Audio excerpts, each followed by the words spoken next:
Hey, and welcome back. This week we're talking about custom games and match options that I'd like to see in Gears 5. Yesterday we covered some of the general settings, and today we'll be diving into some of the more mode-specific discussion. As always, if you think of any options that I left out, be sure to let me know, either in the comments down below or on Twitter. You may recall from the last time that in general settings, we specified what our base game type should be. This was basically just setting up the basics of the mode and how things should be formatted. This next menu would change its name and its options based on which mode you had selected there. So let's go through the various modes. We'll begin with Arms Race, which is actually one of the more complicated ones. In this, I feel that we should have 4 options, and that is Weapon Advanced requirements, a couple of melee options, and a weapon order selection. Changing the weapon advancement requirement will change how many kills a team needs with a weapon in order to advance to the next one. Melee penalty will determine if the player who was killed via a melee should have any sort of setback, like reverting a weapon or reverting X number of kills. Melee advance penalty would determine if the player who actually does the killing of someone with a melee should be allowed to progress in their kill count. If you click on weapon order, you will be brought to this new menu. Basically, you can just select exactly which weapons you want to appear in which order. Pressing X will switch all to disabled. Pressing X again will switch all to their default positions. The number of slots with weapons selected, combined with the number of kills required to advance, will determine the length of the round. As I said, Arms Race is one of the more complicated ones, but let's move on to a simpler one. Dodgeball is next, and really only comes with one option. There should be a respawn timer, which dictates how long it will take to spawn after someone gets a kill, but that's already covered in the general options. So the only one we really have now is a sacrifice prevention option. This is a new one that I kind of made up.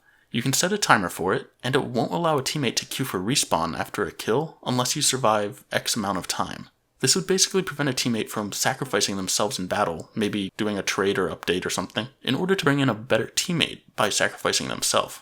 The next mode we'll look at is Escalation, which has quite a few options. Obviously we'll need a score to win option for the round. There's a setting for how long it takes to capture a ring, and another for how long it takes to decap a ring. A multi-person multiplier option could be added to affect how having multiple people in the ring will affect the capture or decap times. And an elimination timer could be used to dictate how long it takes for an elimination victory.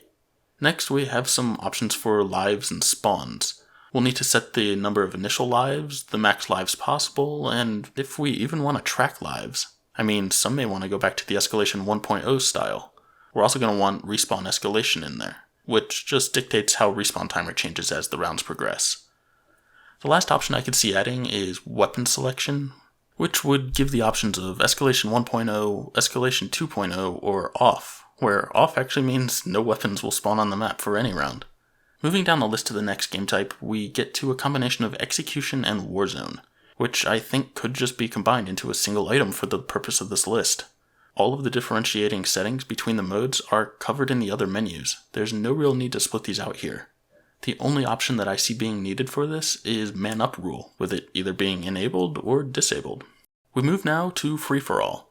I don't really play this much in Gears 5, but I can really only think of one main option to have, and that's Master at Arms Override. If you switch this to on, then you'll get a weapon advancements requirement, melee penalty, melee advance, and weapon order options appearing just as they were with Arms Race. I discussed all of those in the Arms Race section, so I won't do that again here, but it basically allows you to play Master at Arms than traditional free-for-all. Gridiron is the next mode, and I could see some interesting options appearing here.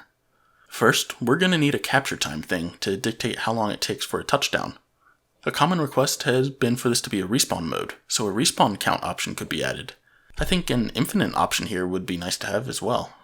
Many have requested being able to differentiate point totals. An option for touchdown points, elimination points, and possession points would probably suffice.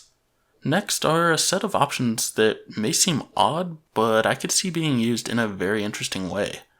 Flag holder health would determine how much health the flag holder has. Flag holder health regen would dictate how quickly they can recover health. Flag holder damage would add a damage multiplier to the flag holder, and then we get to these weapon options. Flag holder primary weapons would determine if their weapons would change at all when carrying the flag, and the same goes for secondary weapons, though this one would change your grenade and your pistol. An ammo regen option could be implemented to see if the flag holder can regenerate ammo. And lastly, a spawn location option could become active, if respawns are enabled that is, to let people choose if they want to have beacon spawns, like in Guardian, or end zone spawns, like spawning at your base in traditional modes. This is quite a variety of options, and it could probably lead to some pretty cool variations on Gridiron. Guardian is the next mode to discuss, and it's quite similar to that of Gridiron. Just as with the flag holder in Gridiron, for Guardian we have health, health regen, damage, weapon selection, and ammo all for the leader. There's also the spawn location setting to dictate where teammates will spawn again. Beacon is going to cause teammates to spawn near their leader, and default will cause them to spawn with whatever default spawn systems you have selected.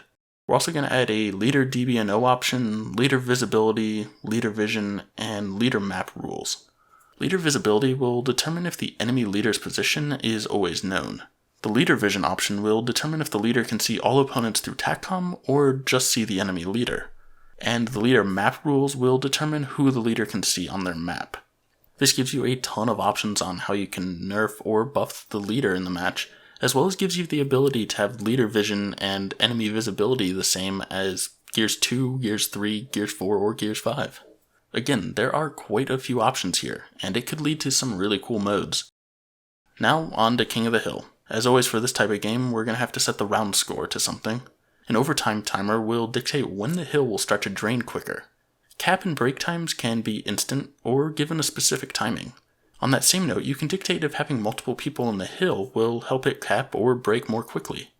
Do you need to stay in the hill to gain points, or can you cap and leave? Determine this with the must be in hill option. What if you have multiple people in the hill? Use the setting to determine if there's any bonus. Maybe you get double points for having 2 people in the hill at a time. We have ring time, which will determine how long it takes before the ring moves. And lastly, we have an option to determine if the ring will drain when neutral. There's probably also something that could be added about ring order, but I'm not entirely sure how that would get set up at this point. And then for the last mode, we have TDM. A man up rule option would be in place, and we'll have an option for win criteria, which will either be kill count, like Judgment, or life pool, as Gears is traditionally.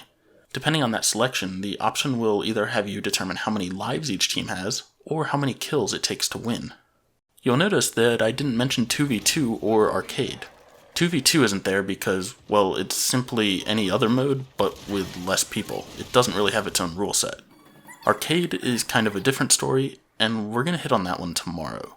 So far, we've discussed some general settings as well as the mode-specific ones.